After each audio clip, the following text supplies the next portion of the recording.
গর্ভধারণকালীন সময়ে কাজের চাপে বুবলিকে খুব একটা সঙ্গ দিতে পারেননি সুপারস্টার শাকিব খান। সেই না পাওয়ার অভাব পূরণ করতেই এবার কর্মব্যস্ততাকে ছুটি জানিয়ে স্ত্রী ও সন্তানের পাশে দাঁড়িয়েছেন কিং খান।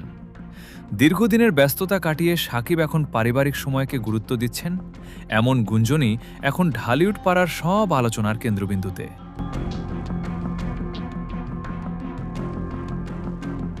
বিষয়টি আরও ঘনীভূত হয়েছে কোরিওগ্রাফার গৌতম সাহার মন্তব্যে।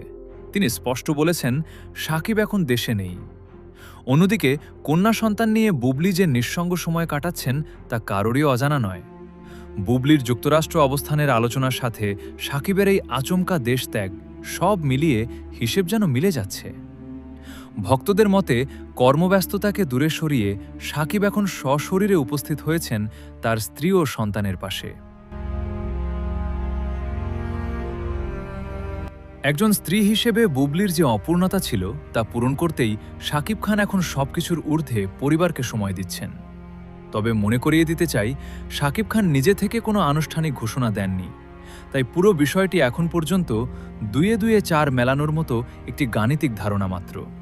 তবুও ভক্তরা বিশ্বাস করতে চান, কিং খান তার পরিবারের দায়িত্ব নিতে কোনো কার্পণ্য করছেন না। শাকিব খান কি সত্যিই বুবলিকে সঙ্গ দিতে যুক্তরাষ্ট্রে পাড়ি দিয়েছেন? এই পারিবারিক পুনর্মিলন কি তাদের সম্পর্ককে নতুন উচ্চতায় নিয়ে যাবে, নাকি আবারও তাদের এই মধুর সম্পর্কে হানা পড়বে অপু বিশ্বাসের? এই বিষয়ে আপনাদের ব্যক্তিগত মতামত জানিয়ে দিন কমেন্ট বক্সে।